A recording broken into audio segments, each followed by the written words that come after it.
Tres, dos. Hello, everyone, and welcome to a new episode of the UTM English for All Ages podcast. I am so grateful to be here. My name is Jesus Carrera, a student of the degree of languages in the Universidad Técnica de Managua. I'm currently in my seventh semester, and in today's episode, as part of the high school didactics subject, we'll be discussing and reviewing some methodologies and strategies, as well as specific resources that a good teacher is supposed to implement in his classes or at the high school level. The purpose of this episode is to share innovative ideas with other teachers and future teachers like us. And today I have two special guests, and they are my classmate and colleague, Rachel and Steven. Please, Rachel and Steven, say hi to our viewers. Hi guys. Hello everyone.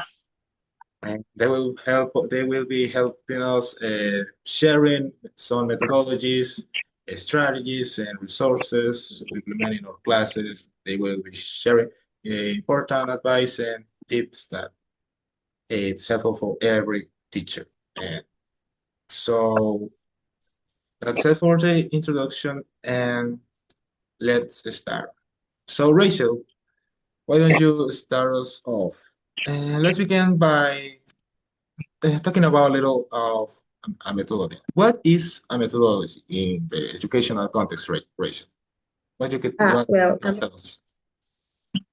Okay, well, a methodology is a set of method, approach, and strategies that the teacher use to guide the teaching and learning process. That is, it's the way in which the teacher organize their class so that a student learn effectively and participably. A good methodology includes decisions about the curriculum, materials, the roles of the teachers and the students, and also the evaluation process. Thank you, Rachel. That has been an excellent and clear definition of methodologies. Has been very, very intuitive. And so, Rachel, but I want to know something. What examples of methodology for teaching English in high school, which is what we want to know today? What are those methodologies? Of course, we have several. One of the most common is project-based learning, which promotes research and collaborate work. It's useful for students to create their own learning, develop autonomy. In this way, they not only put what they've learned in English class into practice, using the language in a communicative context, but they also develop their capacity for reflection and problem solving. We also have the flipped classroom where students study the theory at homes and practice in class. Some benefits include more active participatory classes, learning adapted to each student's pace, and simulation of creativity and critical thinking. Thank you, Rachel, for that information. Thank you for sharing. Steven, do you have something to say about this? Yeah, these efficient methodologies, because the current impact on their learning has already been demonstrated. To these methodologies, I'd like to add play, which is allow students to practice the language in the real life context through the simulation of everyday situations. Benefits include reducing the fear of making mistakes, improving fluency, pronunciation, listening skills, and reinforcing vocabulary and grammar interactively. Very good, Steven. They sound like very efficient methodologies, the role play and flipped classroom, but I also heard about another very important methodology, and it's called gamification. I have a vague idea about it, but I want to know more. And what is this about this methodology? Rachel, do you have something? Could you tell us Uh, about? Yeah, sure. Communication uses rewards, points, levels, or challenge to motivate students. This methodology transforms learning into a fun and participatory experience, helping students feel more engaged in their own learning. This is done through the incorporation of uh, board games, flashcards, songs, interactive uh, activities, storytellings, and captures creation, and the use of technology like apps or online platforms. Mm. And, this makes me think about something.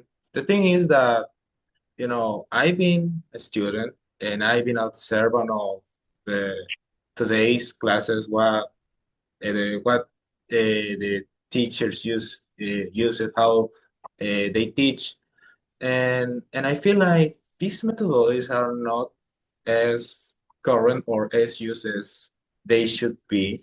So I want to know how widely are these methodologies being applied in classroom today? I mean, teacher, do teachers really use these methodologies? Well, more and more teachers are incorporating them, especially in contexts where the goal is to promote motivation and autonomy. However, there are still many teachers who stick to traditional methods, and it's important to train them to update their skills. Science language teaching goes far beyond grammar.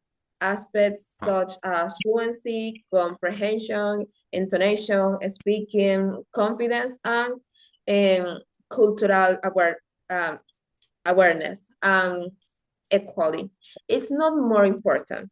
It is precisely the methodologies we have mentioned that allow us to work on these aspects.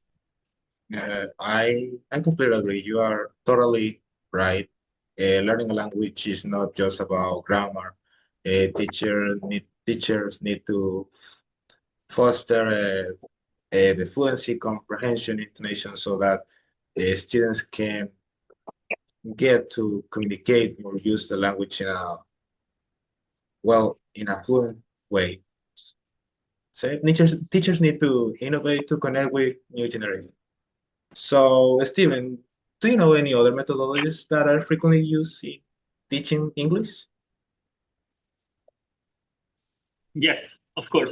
One of the most widely used in is English debate, an excellent technique for developing fluency, pronunciation, and critical thinking. Students Mhm. argue, plan ideas, and their confidence when speaking. However, it is advisable to use this methodology with intermediate level students, since it requires a certain level of language proficiency. Exactly, and it helps as you said, this technique helps students reach the level of communication competence required by the academic profile, which says that by the end of this this period, the high school, when they graduate, they have to have a B1 level, but we know that this is not always the case. That's why we need to implement these methodologies and strategies. And speaking of strategies, let's move on to this important point. Let's talk about now strategies.